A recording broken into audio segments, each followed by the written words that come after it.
We begin this morning with President Biden's second State of the Union address, his first in a Republican-controlled House. The president spoke about what he believes are his achievements from his first 2 years in office, including some encouraging signs for the economy, and proposed what he called a blueprint to rebuild America. He pleaded for bipartisanship, but parts of his speech were met with heckling from some members of the GOP. Nancy Cordes is at the White House this morning with more on the speech. Nancy, good morning.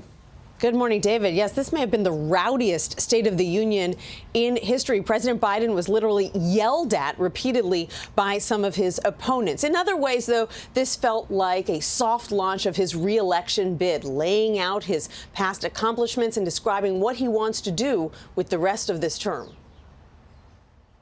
The President of the United States. President Biden's second State of the Union address started with a show of bipartisanship as he congratulated the new House Speaker, Republican Kevin McCarthy.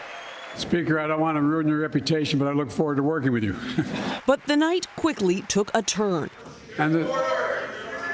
McCarthy had to shush members of his own party at least 4 times as they booed and interrupted the president when he talked about China, about fentanyl, and when he noted that some Republicans have proposed cutting Medicare and Social Security. Well, I'm glad to see you. And I tell you, I enjoy conversion. So, folks, as we all apparently agree, Social Security and Medicare is off the books now, right? They're not to be sponsored. All right. With a re-election bid likely right around the corner, the president focused on economic improvements. The unemployment rate is at 3.4%, a 50-year low.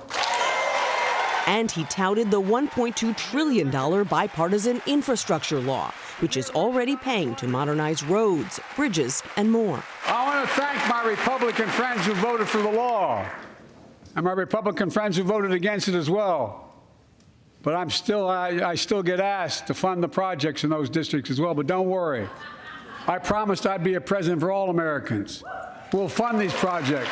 The president did make one quick reference to the suspected Chinese spy balloon that was shot down off the coast of South Carolina over the weekend. If China threatens our sovereignty, we will act to protect our country, and we did. Attending the address as guests of the president were the parents of Tyree Nichols. Welcome.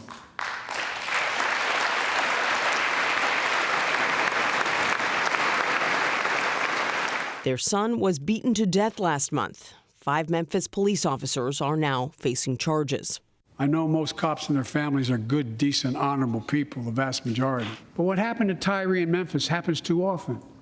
Let's come together to finish the job on police reform. He is simply unfit to serve as commander-in-chief. Delivering the Republican response was Sarah Huckabee Sanders. She is the new governor of Arkansas and the former Trump administration press secretary. The Biden administration is doubling down on crazy. She accused the White House of being more interested in, quote, woke fantasies than in the hard realities Americans face. I'm the first woman to lead my state, and he's the first man to surrender his presidency to a woke mob that can't even tell you what a woman is. One of the most unusual exchanges last night actually came before the president's speech. It was between 2 Republicans, George Santos of New York and Senator Mitt Romney of Utah. Santos was standing along the aisle. You see him there in that orange tie. Romney reportedly called him a sick puppy and said he had no shame. Take a listen. Given the fact that he's under ethics investigation, he should be sitting in the back row and staying quiet instead of parading in front of the president and people coming into the room. Santos, as you may recall, is facing multiple investigations into campaign financing after a barrage of lies about his background and his qualifications were revealed after he was elected. Tony? A private moment there of disagreement between the 2 members of Congress. Nancy, thank you very much.